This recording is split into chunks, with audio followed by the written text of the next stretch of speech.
welcome everybody to this week's edition of IPWatchdog Unleashed.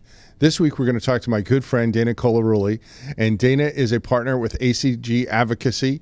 And Dana, I was reading your bio. It's hard to believe you've been there for over 5 years now. Yeah.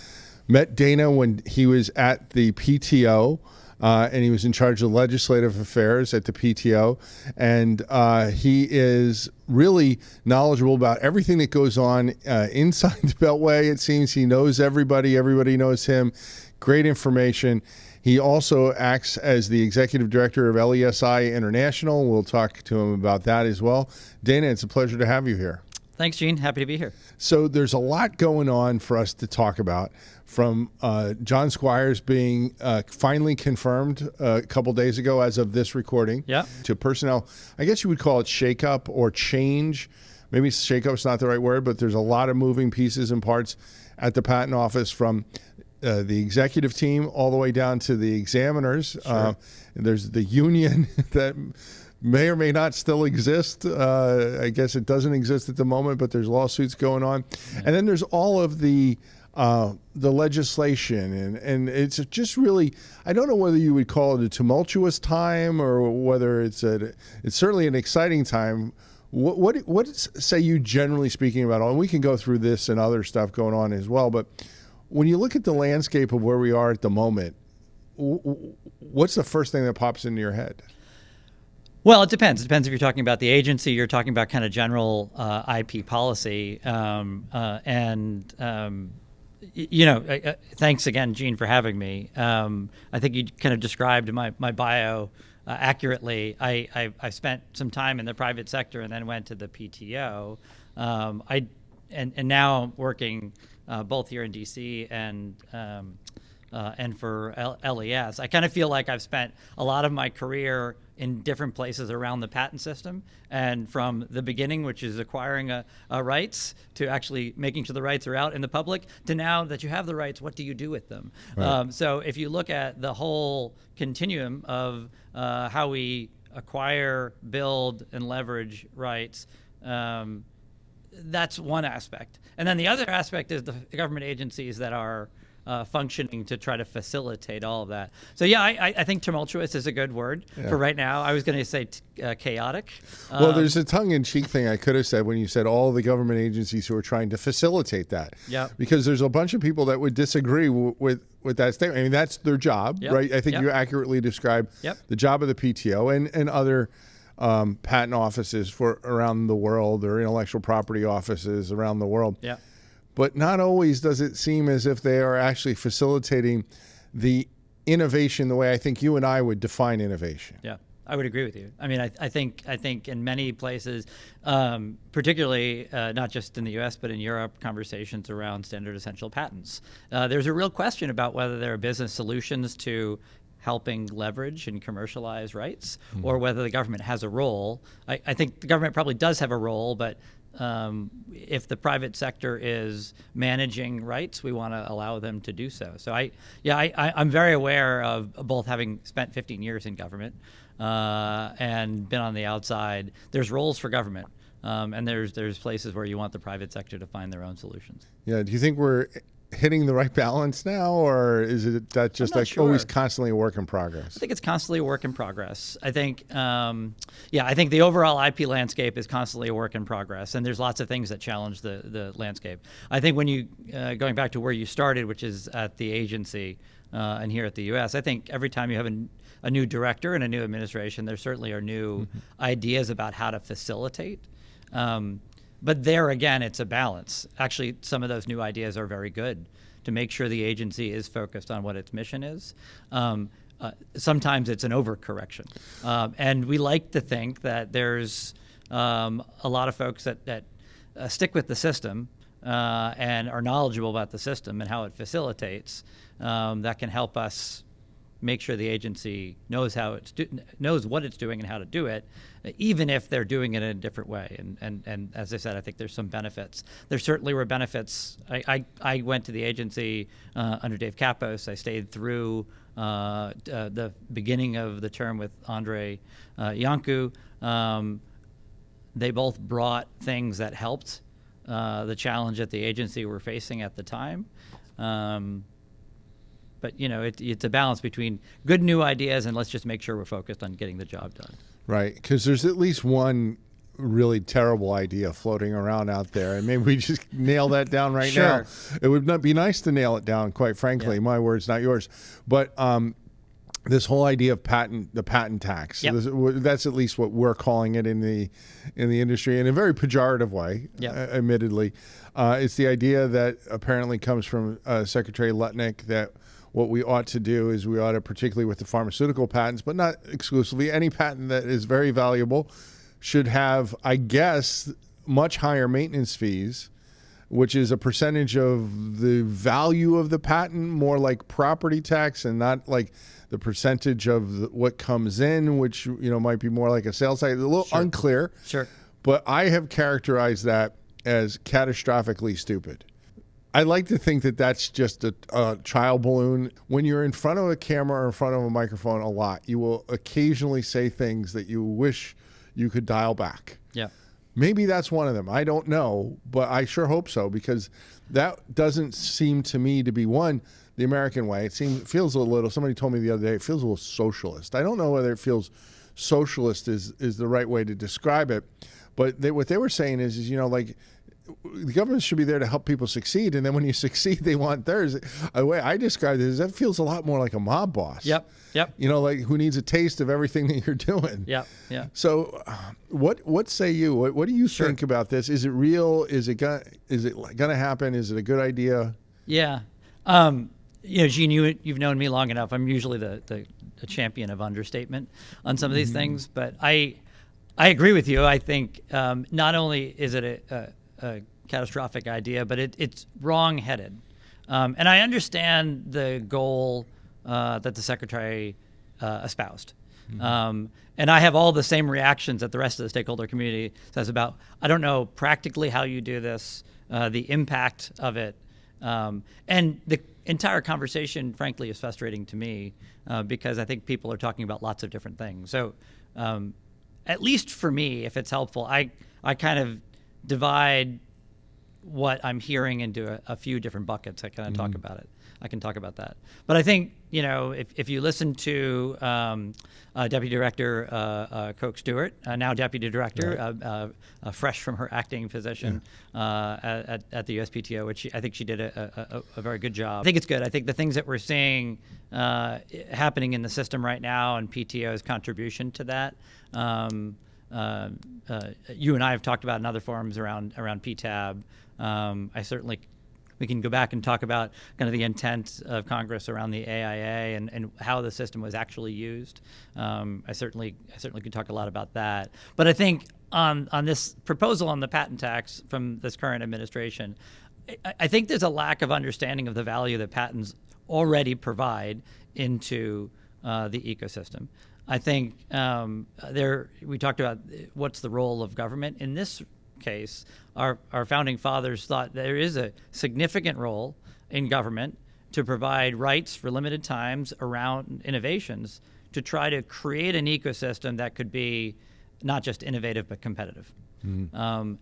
And from that, there's significant value not just for the U.S. in keeping it competitive, not just disclosing innovation so others can build upon those things, but there's actually significant economic value.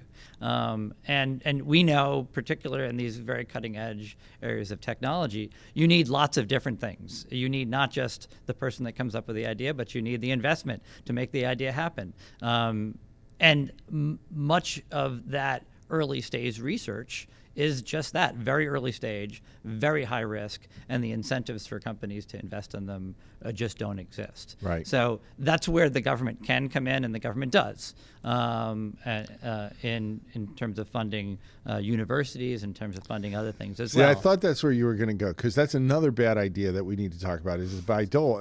I sense that you feel like these may be related. I do feel like it's related. I do feel like it's, if you listen to the secretary, he says, my goal is to get more revenue out of the system. So my first suggestion is we need to do a better job of helping not just the secretary, but others understand the value that the system already provides. And by the way, that value is then taxed. I'm rolling my eyes. I mean, how could, because aren't we up to now about like 40% or probably more of the annual GDP is traceable assets. to IP. Exactly. And other trade secrets probably count for a piece of that as well, maybe even a meaningful piece of that.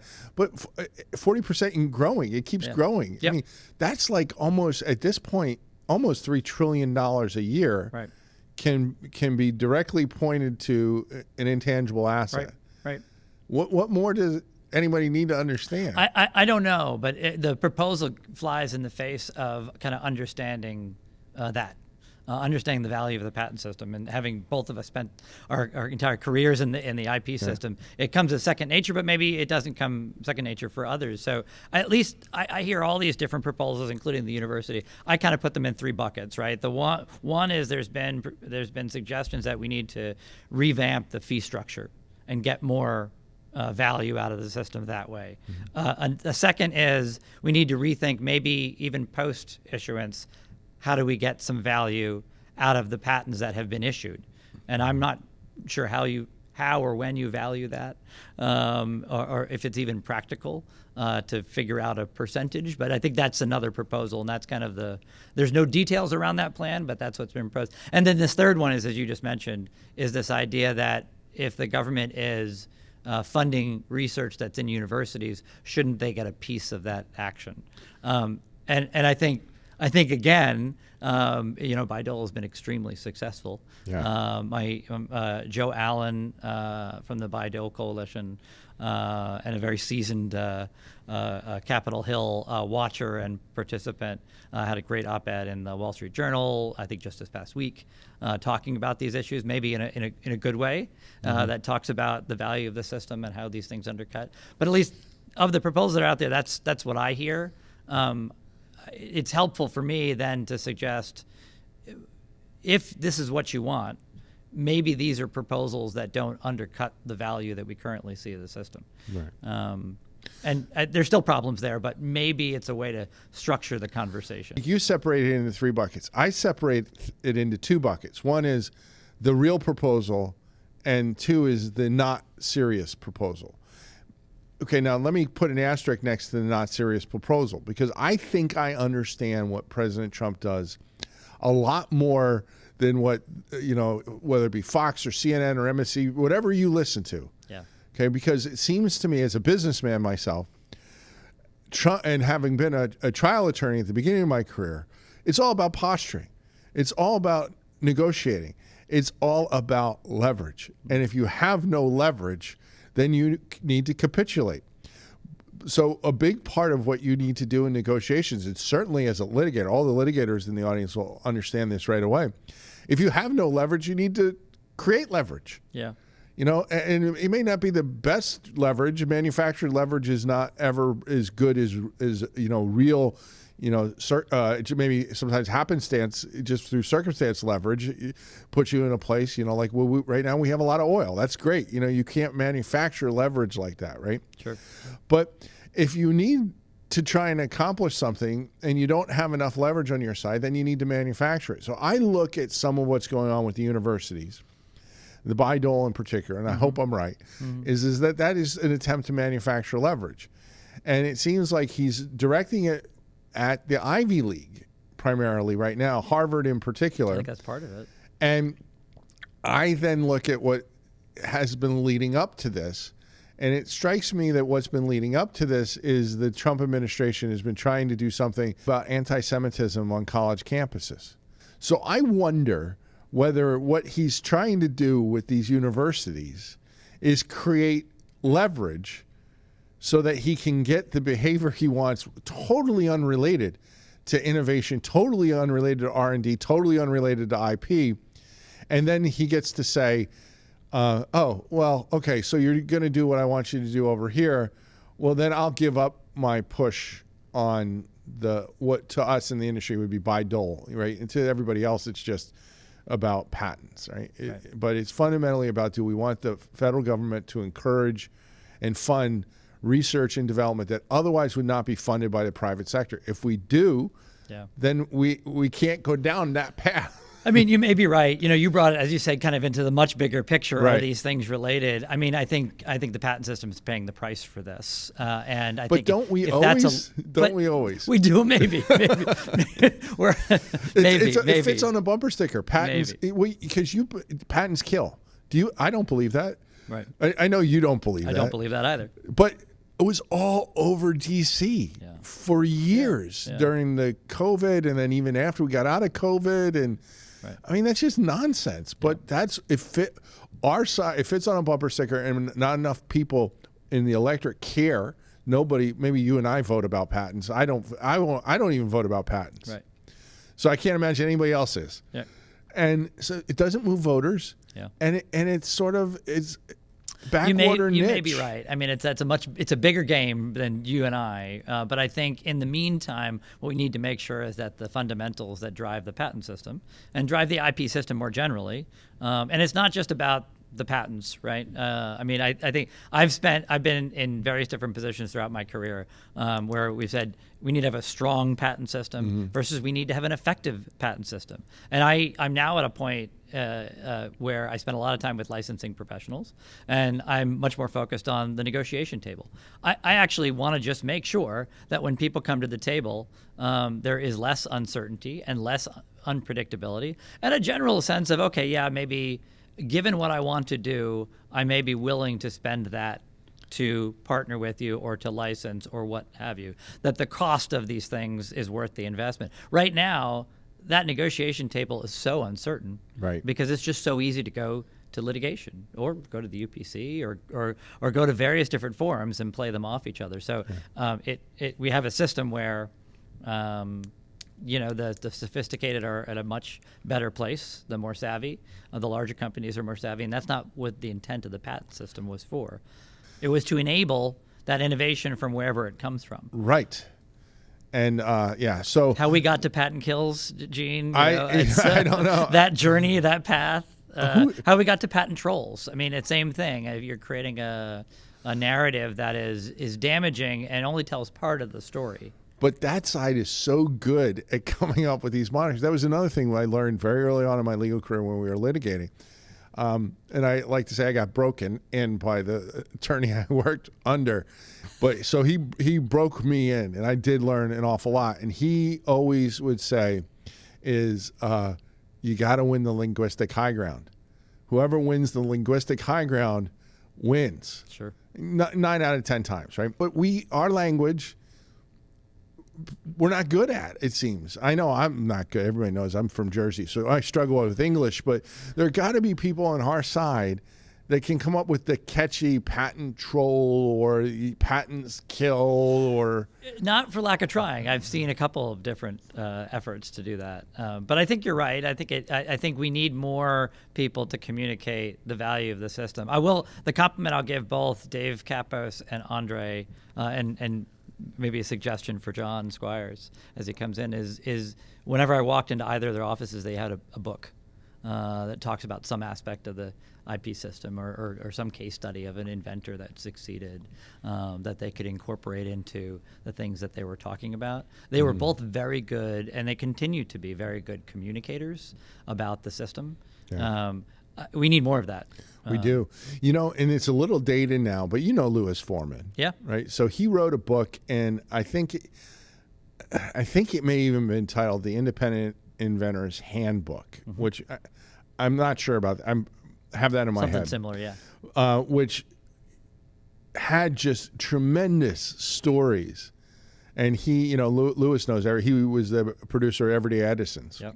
On PBS, and he knows everybody. Yeah. And so he got interviews with, head of Starbucks, head of Home Depot, all these great, talking about the innovations that they had made, both patented and unpatented, and, how do you make that decision? And that's what John Squires needs to pick up an old copy of that and then learn that, or give it to a speechwriter so they internalize that. Not learn that is not the right way to say it. I mean, he knows this stuff. Yep. But internalize it so it becomes second nature and you can regurgitate these stories. Yeah. Yep. Because anymore, the director of the patent office, undersecretary, he's got to be a politician. So he has to have this at easy recall all the time. Yeah, there's multiple roles for the PTO director. There's running an operation. There's celebrating the system, and then there's the communication between not just within the U.S. but also with the foreign government. So it's kind of multiple roles. That's why we made this move to create a bifurcated title for the director way back. Starting in 1996, when Orrin Hatch suggested to create a government corporation for the USPTO, we created a director of the operations, and then we created an undersecretary of IP for commerce, and that continues to today. So there's absolutely multiple roles that they have to play, but I think you're right. I think communications, and I think celebrating the system is an important one. It's a huge one, and it's and hopefully he can do that. I don't know John as well as I've known others. I know him a little bit, but I'm told by people who know him really well that he is a believer. Yeah. I'm told the same. I walked a little bit around Capitol Hill with John way back during the American Invents Act, so I got to know him then too. So there's a couple things that are still hanging in the air for us to talk about. We talked about John Squires. The PTAB, I think, is going to be a big piece of what he's working on moving forward, because of it seems like Secretary Letnick does not like the PTAB, and it also seems Coke Stewart, when she was acting director, was doing a lot of stuff that you don't normally see an acting director do. Yep. But I was under the impression and being told by people who in the know that was the Letnick agenda. Yeah. So I don't think that's going to change. Yeah. But before we get into the specifics of, what do you think the PTO this week, because this is his first week, he was sworn in earlier this week by Judge Ryan Holte. Yep. What do you think he is inheriting at the patent office? Is it, let's just, good, bad, ugly? Sure. Maybe overall, and then if it needs to be nuanced, well, this is good, this is bad, that's just pure ugly. We can get into the weeds there, but sure. Overall, is it new? Maybe we do thumbs up, thumbs down, or neutral. I just always go good, bad, and ugly because I was a Clint Eastwood fan. The spaghetti westerns growing up, watched them every Saturday. Sure. So good, bad, or ugly? What's good? What's bad? What's ugly? Well, no. I mean, is he inheriting a PTO that is good or bad or ugly? And maybe good, because I'll tell you what I would say. I would say I don't think it's ugly. I think there may be parts of it that are bad, but I don't think the bad parts or any ugly parts outweigh the good of the agency. But I don't think the agency is good. I think the agency needs some tweaking to become good. So, I mean, I think it's... it's always tough to do black and white. I mean, there's probably good, bad, and ugly. All in of it, different things. Right. I think what I would say is that the bones of the agency are still very good. I think there's a lot of dedicated people there. I think there's examiners that know how to do the job and do them well. I think there's examiners that are challenged. I also, having been there, know the climate it takes to bring in new examiners and to get them up to speed so that they are not only knowledgeable but consistent and interpreting the law. And I also know that the law is always changing. So the burden of the management to make sure that the existing examination corps not only is moving along at a certain pace, and there's lots of tools that have been put in place in there. Not only that they have enough time to do a quality job, not only that they're responsive to the people that are coming to them, but by the way, they're also up to date on the various different changes in the law that are going. Mm-hmm. So all of that, and we're just talking about the patent side, there's another conversation on the trademark side. All of that has to be done at the same time. Since when I started at the PTO in 2009, the agency was half the size it is today. Actually, it's more than double the size today. That's for good reason. It's to deal with the backlog. In the time since I joined the agency under Dave Kapos, I think we did some really great things to motivate the examination corps to actually be more productive. And you saw the backlog coming down. You saw the agency reaching to, I think, the highest heights it did in terms of the best places to work in the federal government. There's lots of things that we did there. So I think the bones are good, but it's every director has a challenge of making sure that the agency has employees that are continue to be committed and also incentivized to do the work of the agency. And I think in recent years, the agency has a part of this. Our litigation has a part of this. The way people value their rights and whether they see them as valuable versus other operational things that they need to focus on instead of the IP. I get in so many conversations, Gene, with companies that are they prioritized standing up an organization with something innovative, and then they thought about IP later. We need to change that mentality. Yeah. And so with a lot of the other European agencies and even WIPO, I spend a lot of time on that, which is just education and getting more people into the system. And by the way, thinking about the IP first instead of later. Right. Because then it's actually an asset and it's actually used the way it is. So I think what is John Squires walking into? I think he has an agency where he has to do a number of things to try to get employees motivated. I think some of the things that the current administration has done has really hurt that. The one key way to get down the backlog is to have bandwidth. And the beginning of the administration saw a stop to that. The agency got an exception to that rule and just hired about 200 examiners on the patent side. By the end of this year, I think that's actually a good move. But there's certainly more efficiencies that can be had there. So just on the operations side, I think he's got some challenges. I think he needs to build the team around him to be able to motivate that. And as you said, whether you call it a shakeup, I think there's a lot of.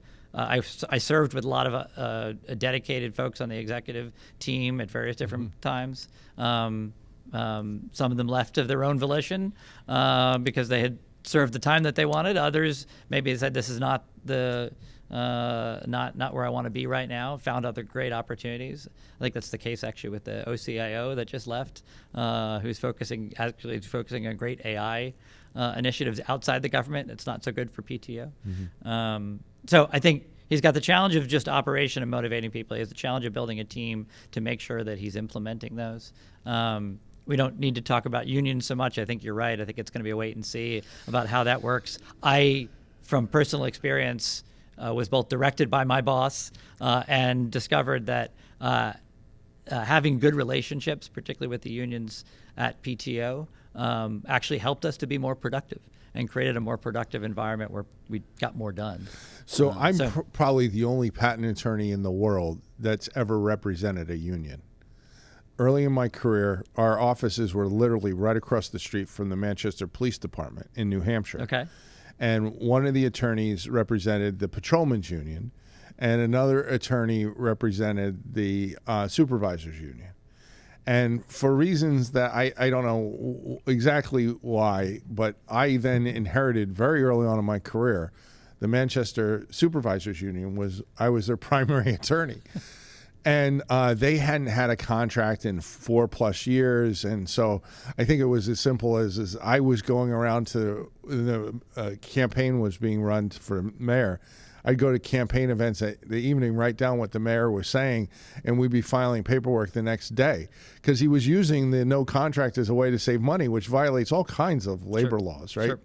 So I was harassing them, and I get the importance of a union. I do. So I'm conflicted because I also think that particular union has at times stood in the way of patent quality and enhancements. And I know recently, I think I know this, I've heard this, and I think I think it's correct. The patent office the management wanted to give examiners extra money if they were willing to pick up extra cases. And if you didn't want to do it, that's fine. But if you wanted to work more, they were going to get an extra bonus. Yeah. And the union said no. And the reason the union said no was, we'll say yes, but we want to open up negotiations because we want other things over there. Now, for me, having represented a union, over my entire representation, the struggle was better benefits, better pay, and that's all it was. It was financial. Right. So to hear a union say, no, we're not going to let you pay our members more money unless you give up other stuff. It's like, no, that's the easy, it's a layup. Yeah. It's like, yes, thank you, I'll take that. Yeah. And then we'll come back for more later. So I think the union issue is a complicated issue. And I also think going back to our more larger political conversation we just had, there is forces at work that go well beyond the innovation and patent communities. Absolutely. And the patent office got caught up. I mean, the budget for the patent office in any given year is what, between $4 and $5 billion now? Yeah. I mean, you could erase it and it still does nothing to the budget, does nothing to the deficit. Yeah. It would just do catastrophic things to the economy. Right. But at the same token, if you're trying to downsize the government that's gotten maybe too big and bloated in other areas, you know, the first thing you do is you come in and you say, okay, hiring freeze across the board, and until we get our hands around this, and I think, you know, over time. But this is an entity, Gene, right, that was structured to be able to pay for itself. Well, and that's the other problem, right? I mean, so that, and I get it. I mean, I think the way to do the patent office would be to have a separate government corporation along the lines of like what the Smithsonian does. You know, it operates on its own, right? And I know the Heritage, at least when Alden Abbott was there, they were starting to kick around this idea about, well, do we want a director or do we want a commission, which then maybe creates a bit more continuity from administration to administration. Because right now, I mean, like every other place in the government, maybe even more so in our space, you get in a new director and things can totally change in exactly the opposite direction. Yeah. And it's not because of the R versus D politics. It's because there are some Republicans that are in districts that are dominated by the big giants that have a certain need that's for a patent system that's different than the startups. Right. And you have Democrats in those districts. And it's not an R versus D. It's where are you and who do you represent? Right. I always say, I mean, that's on Capitol Hill, this is certainly the case. You have the Judiciary Committee where most of our issues go and are discussed. And the Judiciary Committee, big picture, has lots of other things that turn to be partisan. That actually IP issues often was the place that legislators went so they could agree on something. Yes. Right. And the divisions, as you said, are not along party lines, but they are along technology lines, but maybe more specifically, they're along culture, business culture lines, but it's along lines of how people use the system. Yeah. How they engage in the system. Ideological. In high tech, it's different than in more traditional pharma or manufacturing spaces. So when you look at these like big IP organizations that have constituents all along that chain, absolutely, they're going to disagree on what changes are more important, what changes are less important. So that's right. I think that our divisions fall along technology lines and not party lines, and they should. It's quaint to say it, right? But we should all be supportive of innovation. We should be all be supportive of moving technology into the marketplace. So this is a question I should have asked you at the very beginning. Sure. And I had in my head as we were talking, but then we kind of went off on a different direction. What does innovation mean to you? And the reason I bring that up is because I think literally when you should be able to get 100% of everybody answer the question, are you in favor of more innovation? 100% of people should say yes. Yes. I know that's not true. You get like the Unabomber type people who don't like innovation, you know, that sort of thing. That's not, but 100% of rational people should say yes, more innovation. That's correct. Okay. But a smaller percentage actually connect that statement to anything related to IP. Correct. And I think there's two different not diametric, but like enough different definitions of innovation that prevent us from coming together. One, in my view, innovation has to be new. It's not innovative for me to do what you've been doing.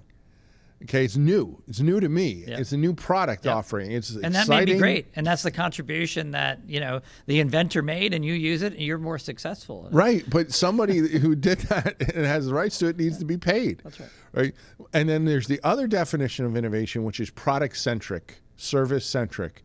Well, this is new because we've never done this before. We're giving the consumer additional choice, you know, and that to me is not what innovation is. Yeah. Not to say it's not entirely valuable, which I think it is valuable, right? Better choice, always more choice, always reduces price. It always creates competition, and we get better technology, we get better innovation, you get better service. Sure. You want crappy innovation or little or no innovation and terrible service, you need to have one entity running something, right? And that's one of the reasons, not legally, but I think realistically, why the phone company got broke up all those years ago, right? Yeah. And look at what's happened. Yep. Yep. I mean, the AT&T would never have given us what the landscape we have today if they were not broken up. Yep. Yep. So I think that's right. I think what you're describing is that the incentives to truly innovate, and I'll use the word to be disruptive, as companies get larger, is less, right? Right. Because there is business incentives to continue to have return for stockholders and board members and to grow the company, which is also good and good for the economy. But I think that's right. I think the IP system wasn't intended to do that. The IP system was intended certainly to level the playing field. But, again, it gets balanced off on what I currently spend a lot of time with Licensing Executive Society. At the end of the day, the IP is an asset. So everything that we should do should be facilitate getting those assets out on those truly new things, giving rights for a limited time, and then making the value of those assets as certain and predictable as possible so they get transferred through the marketplace. Right. And they can be used to justify investment. They can be used to bring parties together, to enable and mitigate risk for collaborations, because what we do in the IP world is inherently risky.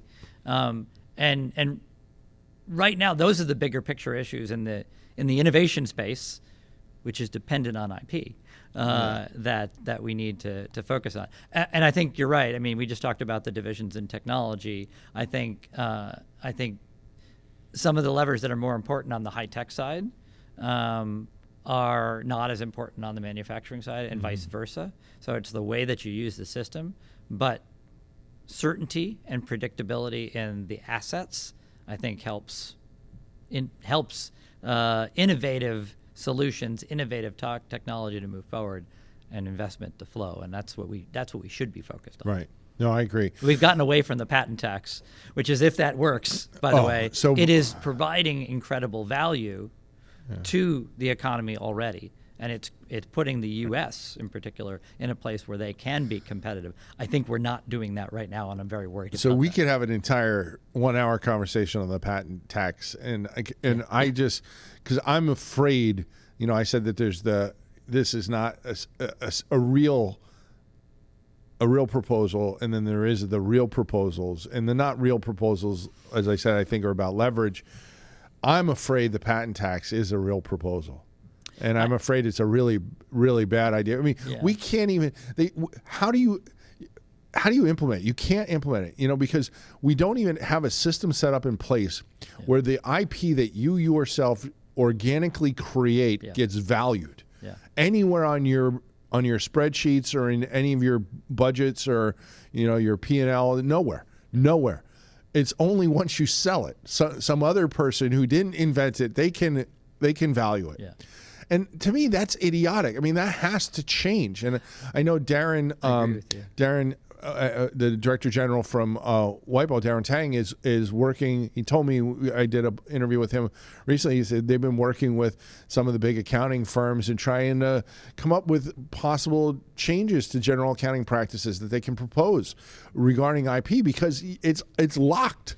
Yeah. The value's locked. So even if they wanted to do it, how are they going to? They can't. But the valuation is always a challenge, and I think that's right. I think WIPO, EU IPO, a lot of the other agencies are struggling with how do we improve not just standards, but actually people out there that can value. Right. So by doing that, you create a little bit more certainty, and that's a very valuable thing. LES is involved in some of those efforts as well. So even though you can't do it, I don't know that that's going to matter whether they're going to try and do it. But I think, look, Gene, I think I already expressed my concerns about some of the proposals in the patent tax area. I think there's not enough details, and I think I'll credit Coke for saying this. I think she has probably correctly said, and I'm included in this, people in the IP community are very, very concerned and expressing lots of concerns about how you practically implement that. And by the way, we should, but also it doesn't hurt us to focus on what does the secretary want, and he wants more revenue. Right. So are there solutions outside of the terrible things that you and I can think about how this might be implemented that won't undercut the value of the system? Well, and I'm all that's the question I would ask, and I don't know if there is. I don't know whether there is either, and I think that's what he's focused on. I think it is, but like I just look at this and I think to myself, you could squeeze it to death, and you're only going to get put so much out of this. Especially if you don't recognize the value that it's already given, and the taxes and it's a long-term game. created. It's a long game, right? Yeah, certainly there's the tax, but also it's creating an environment that allows you to continue to innovate. Well, I would want, it would be an interesting. Right now, we're seeing some of our universities look abroad on some of these cutting edge technologies. This is a bad direction. It would be interesting to get an economist, and maybe people have already done this in the past, but it should be doable to look at this and say, well, how much tax does the IP system generate as the way it exists, right? I mean, there's the taxes that all the companies pay. Sure. And then on top, all those companies have employees, and those employees pay taxes. They would not be employed. And if they were employed, they'd be employed probably at lower rates, because the tech employees and inventive employees, even the people who aren't involved in the engineering and science, your receptionists and secretaries, and everybody makes more money at a tech company. I mean, the Microsoft, they buy houses, they buy equipment, they buy all these things. And the Microsoft millionaires and the Apple millionaires who just were, worked there, and they never invented anything because they were a secretary, receptionist, or janitor. Those stories are real. Those people contributes enormously. But let's move past that, because LESI, I know so the I stands for international. That's right. And you're involved in that, and there's a lot going on there. And one of the things, I think you guys were also involved right before the pandemic in something I went to in Dublin, Ireland. That's right. It was with the EPO. That's right. And I looked around there and I'm like, why are we not doing this in the US? They had about 270 SMEs, small, mid-sized enterprises, and I don't know how they did it, but they had most of them had their CEO was there, and a lot of them had the CFO and or the general counsel. I mean, you had a lot of people, and the meeting was at Via Stadium in Dublin. Yep, beautiful, by the way, absolutely gorgeous. And I thought to myself, why are we not doing something like that here in the U.S.? Yep. I'm very familiar with that. That was actually just as I was joining LES, and LES co-sponsored that with the EPO. It became the High Growth Technology Business Forum. Correct. So it was the High Growth Technology Business Conference. That was the kickoff. We've continued since then, and COVID propelled us to go virtual with the EPO co-sponsoring a series of webinars that look at high growth technology businesses from a few different angles. From the business perspectives, from just the IP management perspective, from the organizational perspective, that goes to the think about IP early, and think about actually how you're leveraging it. And we've continued the work that started with that conference by actually doing single interviews with successful entrepreneurs, successful CEOs, and current companies that are smaller and facing these challenges, and they've been successful in leveraging their IP.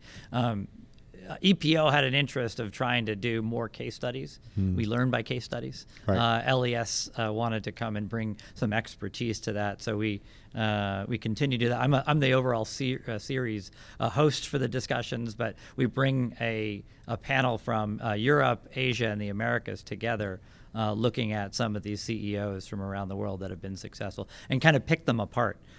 So as we look back at going to Dublin, I hope we can recreate some of that.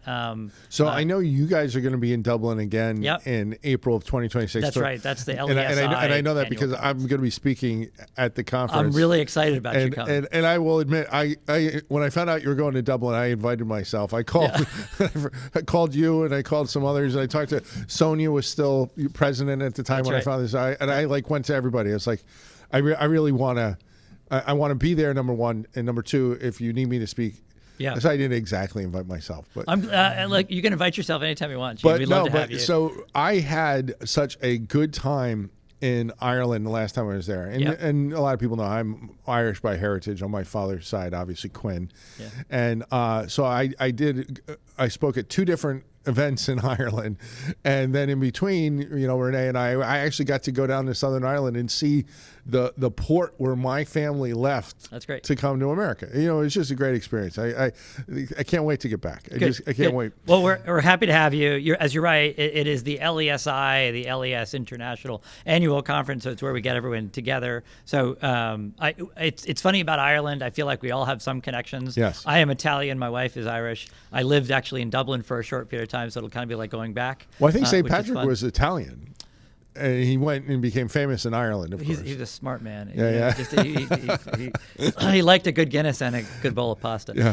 But LES globally is it's about 6,200 individuals around the world, 90 different countries. There's about 32 independent associations that are all doing the same work that are the largest of our one association, which is USA and Canada, do, which is to educate, provide opportunities for networking, update on trends, and talk about the business aspects of actually using and leveraging IP. The organization goes back to 1965. The international entity was created in 1973, and I got into an interesting conversation with Judge Newman when I started talking about LES, and she said, I was at the table when they talked about we should have an international organization. So literally she was there, as many other things, at the founding of the organization. That's hilarious. We just had her on this stage, and the stuff that keeps coming up about her, I told her, like, you are like the Forrest Gump. Yes, of IP. where she was everywhere. in IP history. Yeah. She did you know she was a pilot? I don't think I did know that. She up until like three years ago, 2 years ago, she was flying. And that's fantastic. And every 3 years you got to get renewed. Yeah. She got renewed. She learned how to fly in high school. Yeah. And then she decided when she was, I guess, 97 and needed to be renewed, she's like, my eyesight's not quite what it used to be, so she didn't. But she was flying right up until, unbelievable. But she also brought, more importantly, Judge Laurie is in this category too. She brought kind of corporate in-house experience to the court and made those discussions more practical. So I give her a lot of credit for that. And we also found out that she tutored Joan Bias in chemistry when Joan Bias. I think I did know that. Oh my God! I heard that story. So it doesn't shock me that she was there at the creation of LESI. Yeah. She was there at the creation of the federal. She was there in the Carter administration, not in the Carter administration, but the Carter administration put together the Blue Ribbon Commission to decide what to do about innovation. Yep. And she was on that, and she was in charge. You and I know a few people that were part of that. Yeah, it's just amazing. She's been everywhere. I hope during my retirement party I have half as many good stories to tell. Yeah. You and I both. So when did LESI actually start?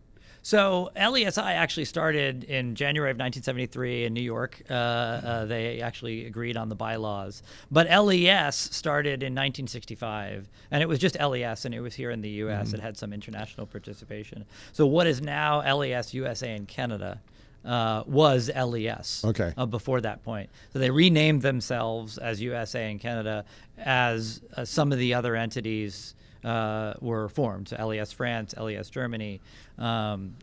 Today, there's LES Japan. So now, do you go to all of those events, or I virtually show up at many of them. I physically attend to a much smaller number because our budget is what it is. But I do have a board of directors, which is made up of all of the leaders from the various different societies. We try to be very geographically split. So the board of directors is certainly present in many of the local societies. They may have come up as a president or a leader in those societies as well. Today, our individually, we're about 54% European organization. But the USA Canada continues to be the largest, followed by LES Japan, followed by LES Germany, then Italy, France, and down the line. So next week, I'll go out to The Hague, not to be tried for war crimes, but to hopefully, but to be at our Pan-European meeting. So that will pull together a lot of our European folks. Actually, again, as a global audience, but really trying to do it in Europe so we can pull that crowd. The following month in October, up in Boston, USA Canada is hosting their meeting. Because of their size, they tend to be again pull a nice global audience that is working here. So will in you the US. be? Will you? So I'll be be at Boston? both of those. Okay. Yeah, and then as you said, next April we'll have the LESI 2026 meeting in Dublin.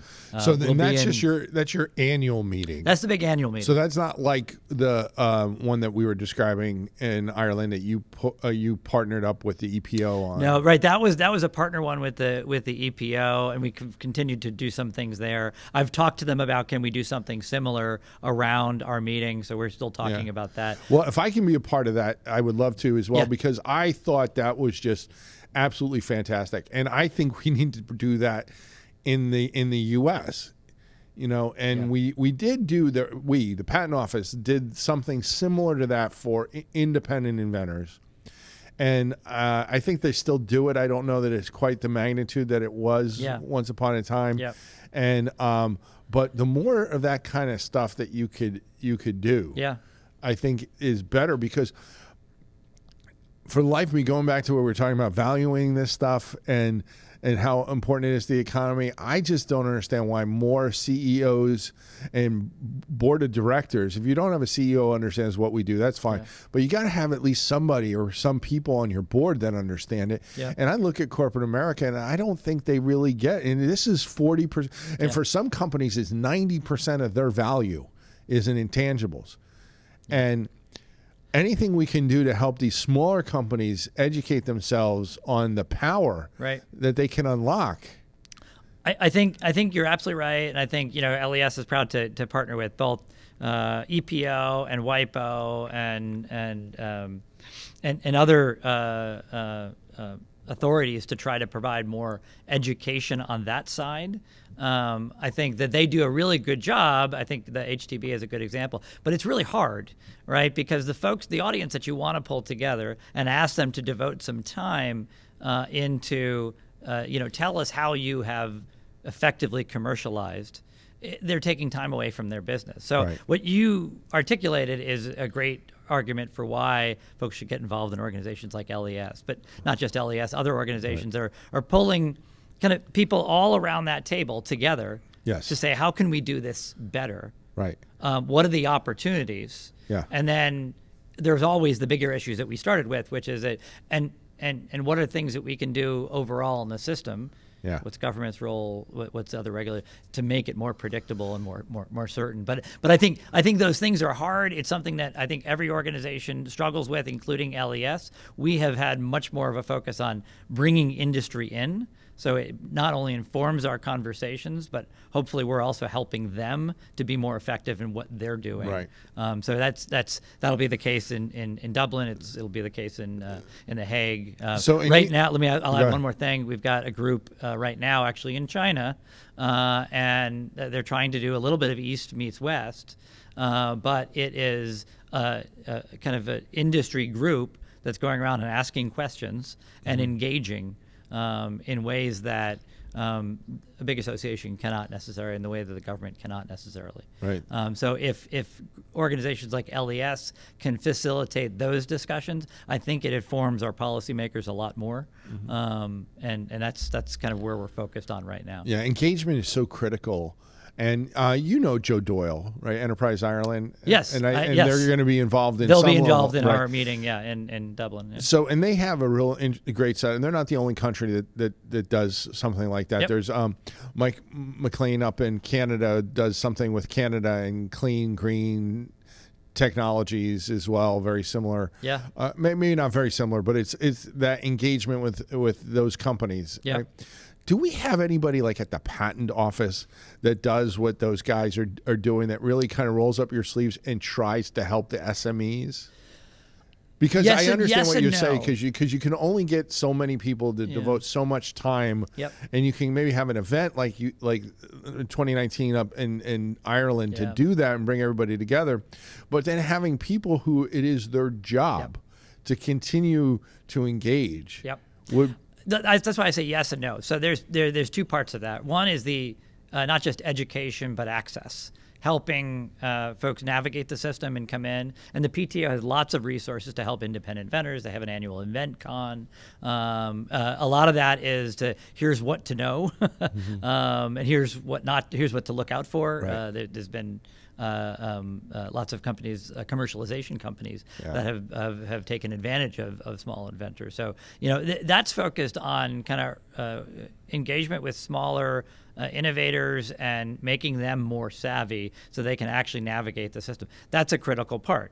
The second part of what you talked about, which Enterprise Island does and what the Canadian authorities, I think actually we were up in Montreal just a couple of years ago with our annual meeting. I think some of the Canadian authorities are very focused on is what's the overall, how are we funding some of these things, and how are we helping people become more savvy on the business side of managing IP. And, in the U.S., we have some very effective incubators that kind of look at that whole, the spectrum from not just acquiring rights, but building a business and being sustainable. And some of those also pull investment in particular technology areas. That's good activity. It's usually very narrow towards either certain places regionally or certain technologies.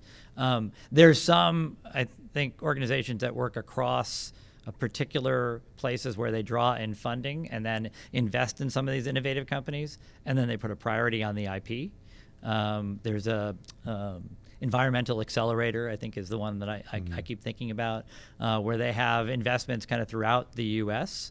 on not just sustainable technology, but businesses that have a great market share and they're creating a return. So more of that activity, I think, is helpful.